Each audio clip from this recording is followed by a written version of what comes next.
Andy Scott, a big weekend ahead. How are preparations going? Yeah, good. We've been pleased with the work we've done in training this week. Obviously, we'd have liked a few of the injuries back a little bit earlier, but we're hopeful that today we might get a few back in training and see how they are before the game on Sunday. But that's been a story of the season so far, really, in terms of our injuries. And having said that, the work that the other lads have put in training has been really strong. The last 3 or 4 weeks in training, we've really stepped it up again. I think we needed to do that. You know, we've taken our time adjusting to training 3 days a week and how it's affected the squad. And with the injuries that we've had, we've been a little bit wary of doing too much. But we've made a conscious decision now, and for the last 4 weeks, when midweeks we haven't had games, that we've really pushed them hard. I think that's shown in the games that we've played at the weekend. So that will stand us in good stead for the busy December we've got coming up in November. So many stories to tell this weekend, but clearly the one you're most focused on is an Aldershot Town victory. Absolutely. As soon as the draw came out, obviously it's a huge draw. It's a big pull for the supporters. We're going to take 3,000 down there, which is a terrific effort. It's a magnificent occasion, but be even better if we get a result. And our focus from minute one has been how can we beat them and how can we set up to get the best out of our side to make sure that we get a result. And that's all we've been thinking of. We know it's going to be a tough one. They've got a terrific home record and be near enough 20,000 now, I would imagine. And so it's an occasion to be enjoyed. And but it's an opportunity to go there and cause an upset. And Portsmouth are going well in League Two. I think about 9th in the table, and as you say, particularly strong at home. Yeah, I think it's taken them a little while to adjust. New manager Andy's come in there and brought a few new players in, and they've got a few good loans that they've made. But they're starting to get a bit of consistency now. And I think that when they hit form, then they're obviously one of the strongest sides in the league, and it's the toughest test we could have had that we feel that we've got an opportunity. In terms of the size of the club that we're playing against, and but these are the days that our fans have been longing for. And 18 months ago, when we're going out of business, anyone would have dreamed of going down to Portsmouth. Even playing them in pre-season would have been a great fillip for the club in terms of financially and for prestige as well. So to do it in the FA Cup after a really good win against Torquay is reward for that. But we're not thinking that's the best it's going to get. We want to get through to the next round and have another good opportunity to play another big side, and we want to continue that as long as possible. And that performance against Torquay in the 4th qualifying round shows what this team can do. It was a pride, passion, pace, really deserved victory, and more of the same down at Fratton Park, please. Yeah, absolutely. And I think that the side's coming together now the last 3 or 4 weeks when we're getting our key players back, and we brought a few real key signings in that have improved us as a group, as a squad and as a team. I think we're improving the last 4 weeks. The performances have been much better, and everyone can see we're creating chances and we're looking strong. We haven't picked up the points that we deserve, but that's no point sulking about it and dwelling on it. We'll just get on with it and push through to the next game, and we need a good result against Portsmouth so we can go into another tough one against Kidderminster away on Wednesday. And it was remarkable to think that just 4 years ago Portsmouth were in a cup final. 6 years ago they won the competition. Absolutely, it's you sort of seem to forget that it's such a short time ago since they were in the Premiership. I was listening to the radio and they're talking about Portsmouth, and you forget that in that year that they were in the Premiership, and when they won the cup, obviously getting into Europe, and they've tumbled alarmingly since then. But it still doesn't take away the fact that they've got a real strong fan base and a massive following, and it's a big club.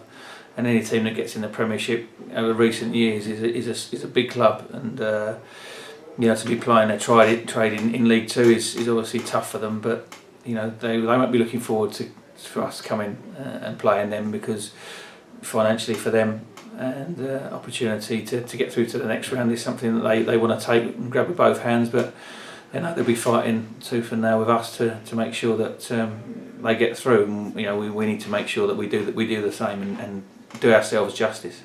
And the reaction to the draw, it proves that the FA Cup is still special, that it hasn't been devalued by the Premier League. It's still, the reaction in both Aldershot and Portsmouth. Yeah, there's lots of nice stories, but I think that on Remembrance Sunday with the Army and Navy connections, and two local clubs, and both been in the financial problems they've been in. It's sort of like it was meant to happen. The draw was it was meant to be like that, and it was one that we all wanted. We've got a lot of close connections with Portsmouth, and Joe Ostler's obviously got a tattoo on his leg and played for him, and and a lot of lads live down that way, and a few got down Southampton, sort of neck of the woods, obviously rivals with Portsmouth. So, it's all teed up nicely. There's lots of different stories. We're underdogs. We know that. We don't mind that because we know and we believe in our own ability, and we trust each other, and we know that we can go there and give a good account of ourselves. And if we can perform at our best, then we've got a chance of beating them. But we've got to make sure that we assert ourselves on the game, and if they have an off day, we take advantage.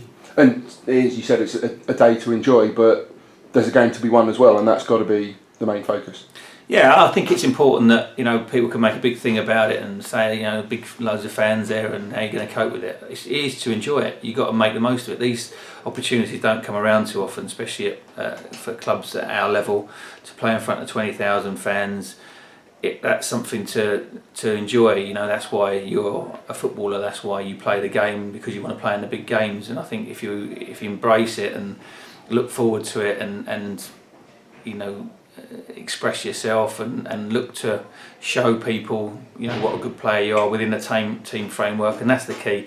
Is not getting too excitable by doing something that you wouldn't normally do, but we want to show we're a good team. If you show you're a good team, it means you've got 11 good individuals within that team, but the key is that we play as a team and enjoy the experience, but we've got to soak it up. And from experience, when I played, I remember going to some big grounds and playing in some big games, and you think it's going to last forever, and you don't necessarily make the most of it in terms of taking in the surroundings and absorbing the atmosphere.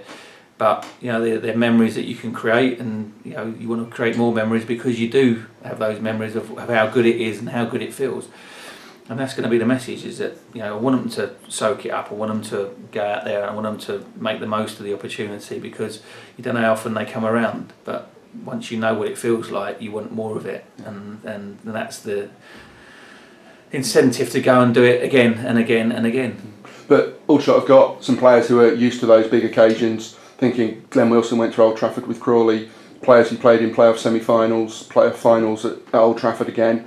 The team won't be overawed by a 20,000 crowd. No, and I think I was asked the question about our younger players, how they cope with it. We had a year of severe pressure last year, being in the bottom four for a long period with the -10. That's to deal with that mentally and get out of the situation we were put in. Showed a lot of mental strength, and they'll be stronger for that. I think on a one-off occasion, when you're playing in front of 20,000, when you're the underdogs and you want to go out and cause an upset, it's completely different to having to deal with the pressure of being in the bottom four and trying to keep your club out of relegation for a long spell in the season. Is completely different, and it's a new feeling. It's a new mental issue that you've got to deal with. But it's one that should be a positive rather than a negative. And the experiences they've gone through last year will stand them in good stead. And backed by 2,500 fans, plus of course a healthy military contingent as well. That's the 12th man has become a bit of a cliche, but Aldershot fans really can be that on Sunday.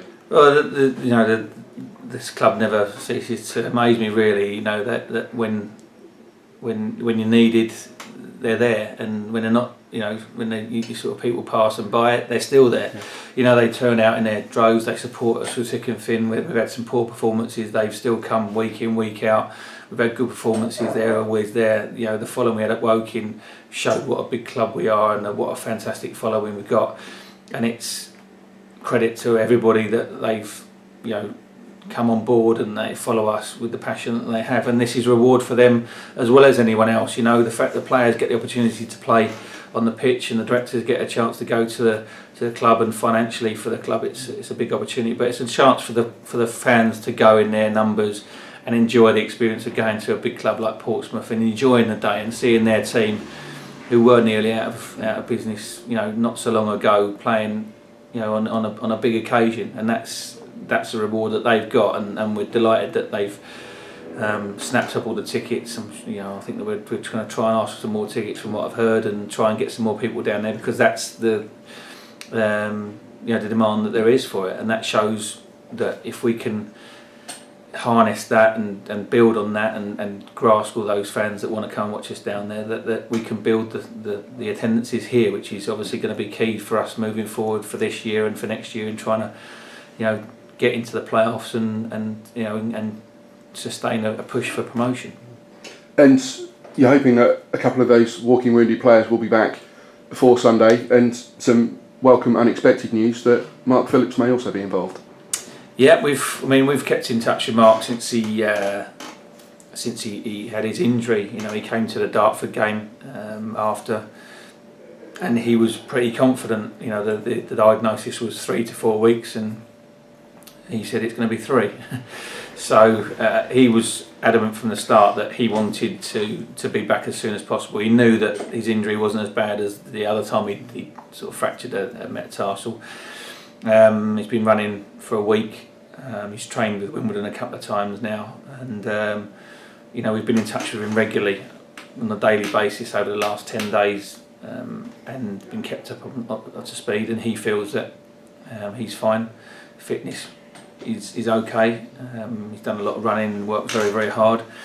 And he's a key player for us. He's shown that last year, and he's shown it when he's been here as well. That he's been a really important player for us, and the opportunity to bring him back in, and also to get him involved in the cup is a big boost to us, and something that's a real positive. And Portsmouth's goal scoring record overall, they're struggling for goals, but at home they've got a really good goal scoring record. Score a lot of late goals. I think a third of their goals, or half of their goals, come after the 60-minute mark, and his defensive solidity, if he's involved, will be crucial. Yeah, I think we've looked good defensively. I think Barks has come back into the side and slotted in ever so well, and Wilson has been struggling with an injury, and Josh has, when you think he's been a central midfield player and went to Torquay and then found a spot at right back, and then since he's been here he's played centre half. He's capable of playing everywhere, and he's been magnificent for us, and Phil's done really well, and it's an opportunity for him to go back to his old club and show what he can do as well. So defensively we're strong. We're stronger. We certainly needed another body in there, and it's important that we do that. They are a force going forward at home. They've got a big crowd pushing them forwards, and they'll attack, and they've got midfield players who can break, and so we may have to look at how we play against them. But we're certainly not going to sort of go too far away from what we've been doing as a team anyway.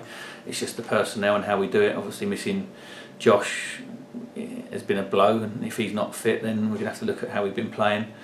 But certainly having Dan Holman and Brett, they sort of form them in a really good partnership up front. That's a really positive thing, and we're creating chances, and they look like they're playing well together. So the consistency of the team selection is key, and that we get the same players out every week, so that we get a good idea of how everyone's playing. Because I think when we got our strongest side out, and we look a good side.